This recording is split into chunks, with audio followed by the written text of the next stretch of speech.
Hi everyone, and welcome to another episode of pianoTV. I am Allysia, your host, and today I wanted to sit down and talk to you guys about the AMEB, the Australian Music Examinations Board.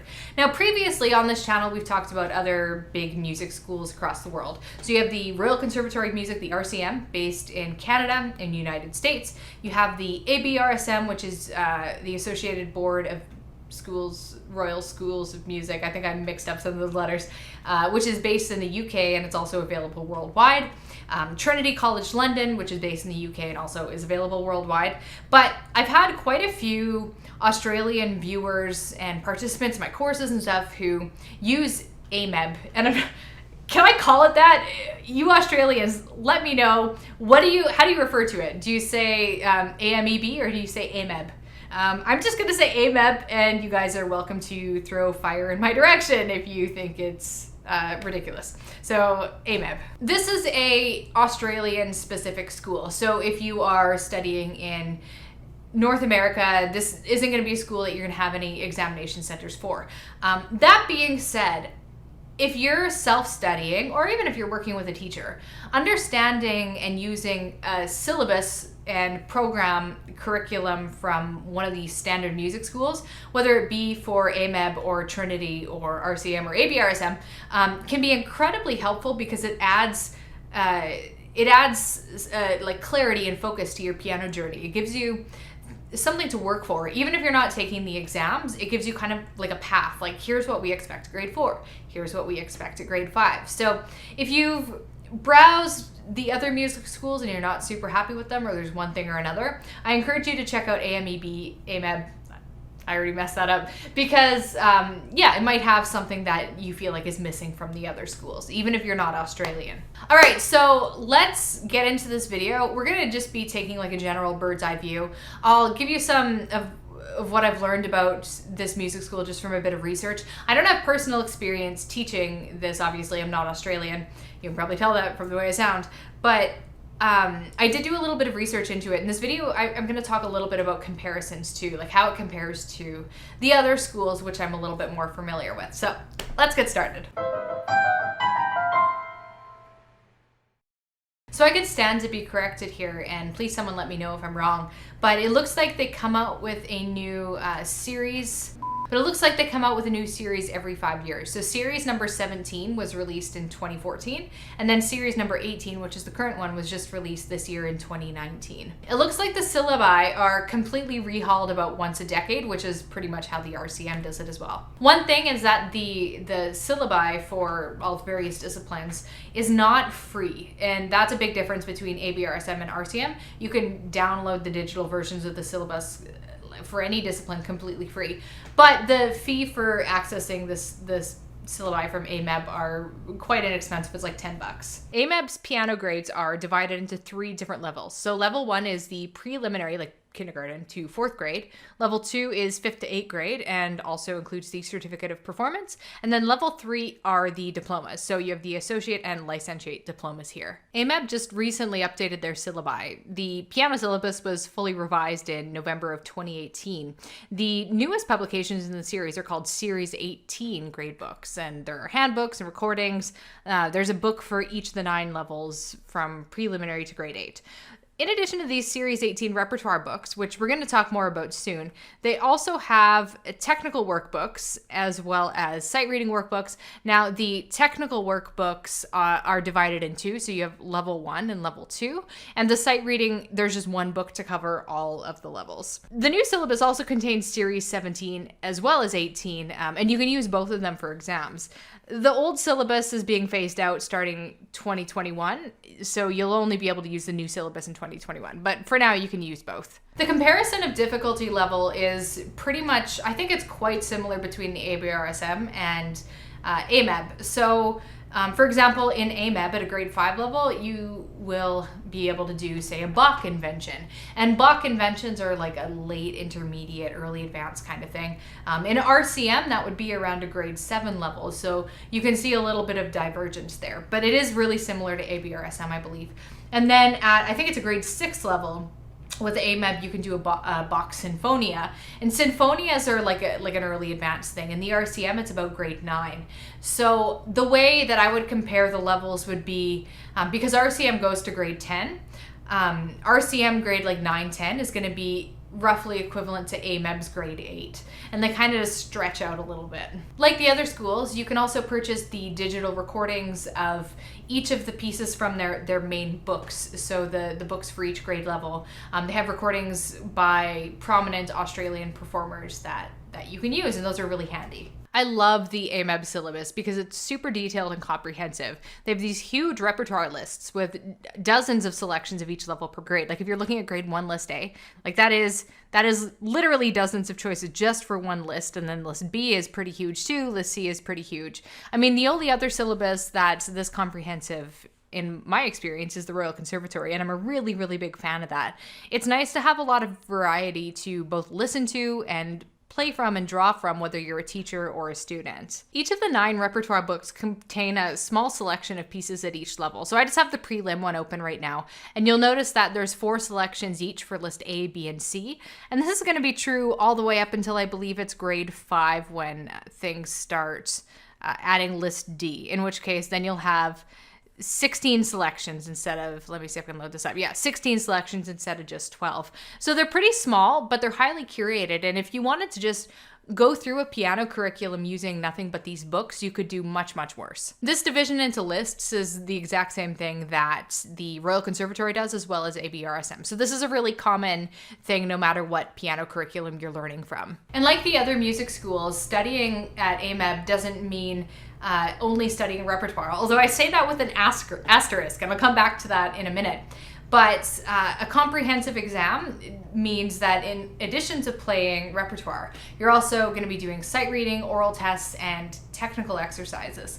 Again, really consistent among music schools around the world. There are other types of exams you can do, which is really cool. So at a level 2, which is, remember, about grade 5 to 8, you can do what's called a collaborative piano exam, and that's ensemble work.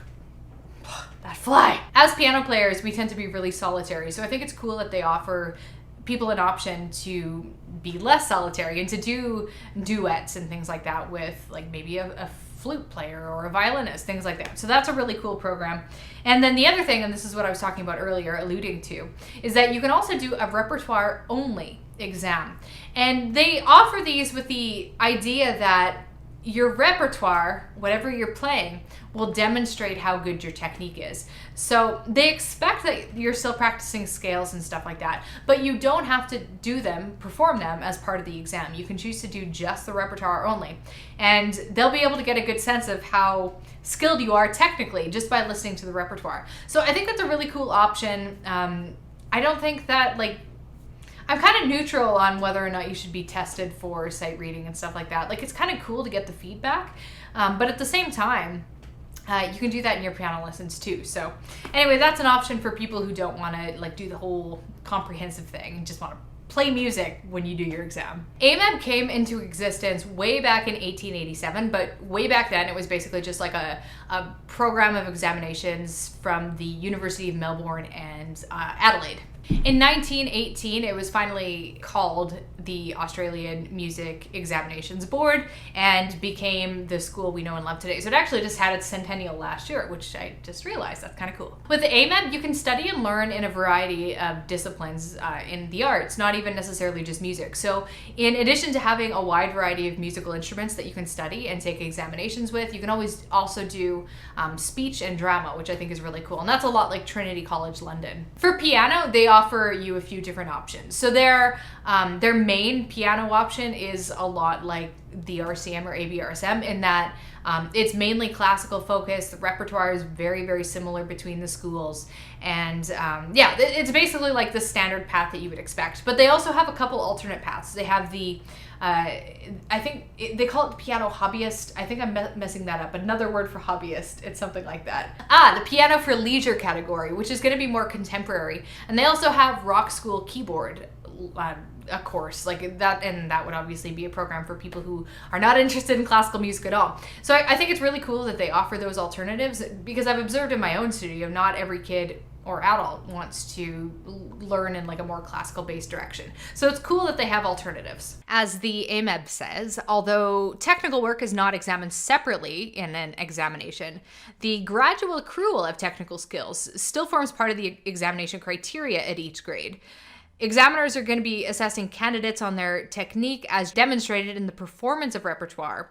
So candidates will still need to work on technical skills in the practice room. They just won't be examined on it. Similarly, the development of sight reading ability, oral skills, that's ear training, and general knowledge is essential for a well-rounded musician. And students will need to continue to work on these areas to reach their full potential, even if they're only being formally assessed on performance.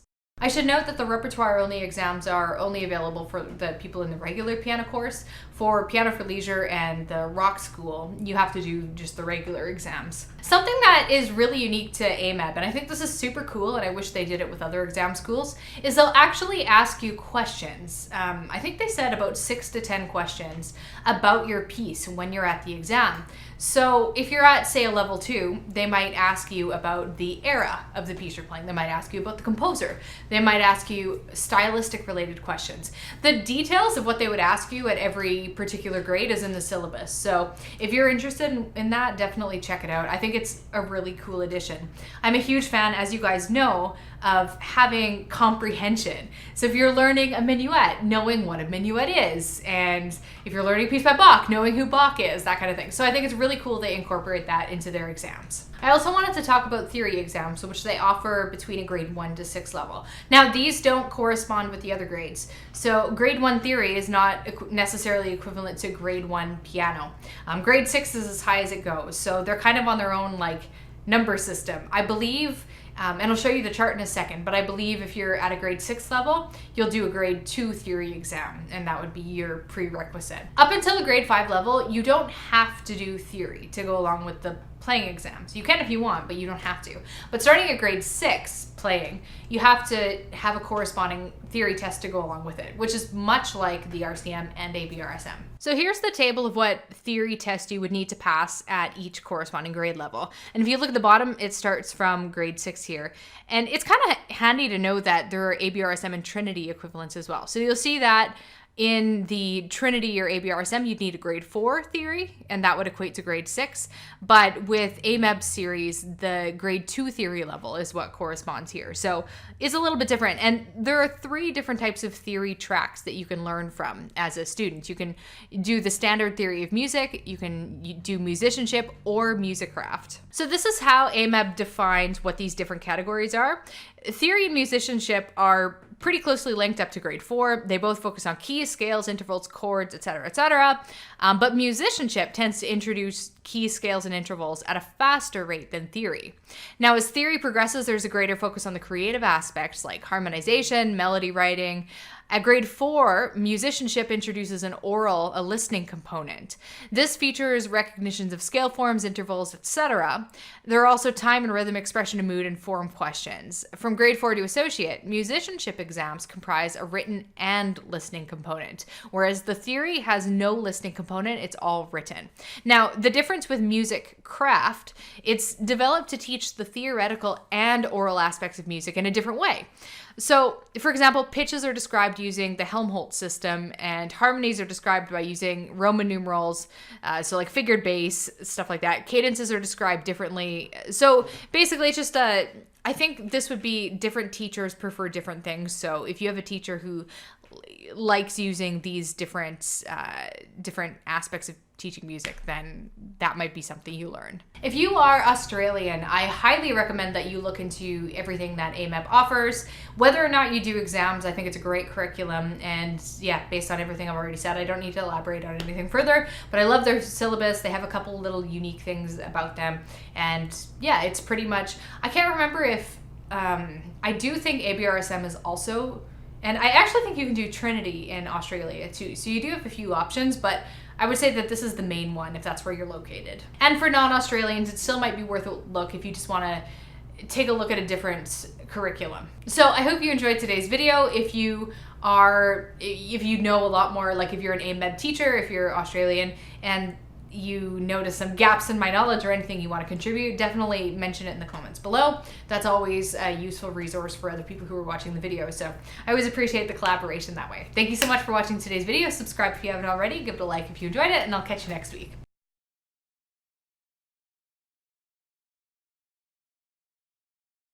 All 3 of my videos are infected by this fly, and none of the videos are that linked. Sorry, diverging.